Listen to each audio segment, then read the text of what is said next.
My name is Bill. Most people know me as Napoleon. I form a member of the Tupac Outlaws. In my short life, man, I experienced a lot of things out there. Flown on private jets, albums that sold over 40 million copies worldwide, shootouts, street fights, club fights, whatever you name it, been there, done that. Man, I experienced the ups and downs of this fast life. So I want to share with you my story. This Napoleon, life of an outlaw.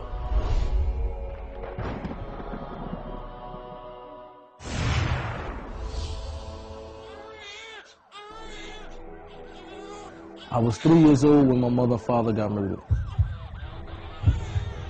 After the murder of my parents, me and my brothers, we was in the house with the dead bodies for 24 hours. And I remember as a kid that I was biting my mother, trying to wake her up.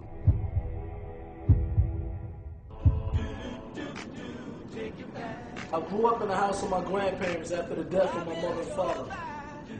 So whatever I would see out on the block, drug dealing or whatever, I would go in my room and I would write a song out of it. You know, it was a way for me to relieve whatever was inside of me. I was able to put it on paper. All I can remember all his life, he loved rapping. And I remember the first time I met Pop, man, he asked me to rhyme for him.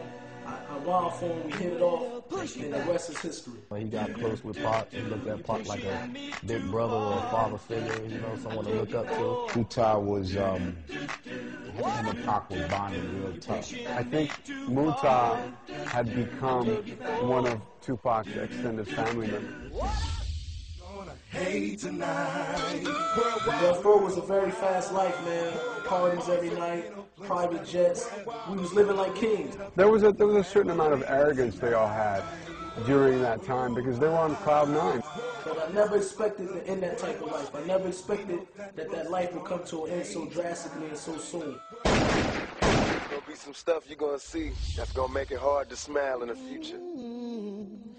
Yasmin called Gaddafi's mother and said Tupac just got shot. Couldn't believe it, you know what I mean? And you know, but the first thing that I said in my head, well, he got shot 5 times before. He's gonna take this, come out, do records, sell millions of records again. But when I actually saw him in a hospital bed, to me, I knew for right there that it didn't look like he was gonna make it. You know, and Pac loved him, and them two was bonding. So I know it affected him real hard. Once again, Tupac Shakur dead at the age of 25. It was a time when I was in the music industry and I had 3 houses at one time. Money was coming in, but I didn't have no inner happiness, you know what I mean? I didn't have happiness inside of me. So I knew that it had to be something else out there that could bring happiness besides money, jewelry, cars, and fame. Because once you get to a certain level, you start searching. And what I did is I turned to experiment different drugs, and I turned to drinking alcohol real heavy. He was always liquored up. He was always liquored up and smoking weed. I seen him wild out with the girls, wild out drinking alcohol, getting drunk, fighting. And I happened to one day be in a recording studio, and I was very intoxicated. And I got into a fight with my little brother, and it got to the point where I almost probably killed my little brother. Hurt him so much that he had to go to the hospital to get staples in his head. And it happened to be a Muslim brother who was in the parking lot, and he broke the fight up. He calmed me down. He came and spoke to me. I said, imagine tomorrow waking up sober and realizing that you killed your brother. How would you feel about that? He always asked me to come to the masjid, and for a while I was ignoring him. And when I first went up there, I remember I went up there deep, about 20 or 30 boys with me. And I went there expecting that it's just going to be like how I roll everywhere else with a posse of crew, and we just going to hang out.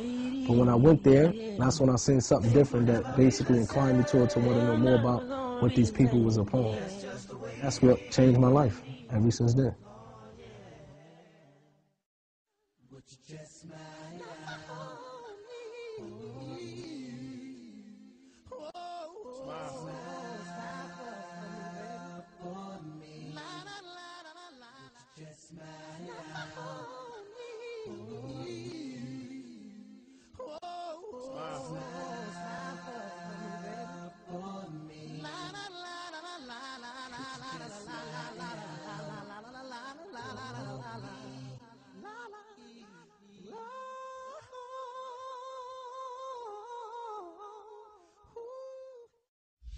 That's just the way it is. Yeah. He got an awakening. Islam has given Muta a purpose. Overall, man, my brother, he's a different person now, man. I think Napoleon has changed in a way where it's beneficial to the children, beneficial to himself, to his family, and to his friends. But when I looked at him, he definitely inspired me to want to, give back to the youth and give back to the community in a way, that the Islam only offers you. He had a lot of potential, but he also had a lot of anger and unresolved issues that I think Islam probably gave him solace and peace. Muta is a good brother, and personally, I'm striving to be more like him. Napoleon, may Allah reward you, bro. You're a good dude. You're ahead of your time. You're a leader and a sign for all of us. And, I'm a ride with you to the wheels fall off. Words from your little homie, young little big H rider. Islam alaikum. Things will never be the same. They're never gonna be the same. That's just the way it is. Oh, yeah.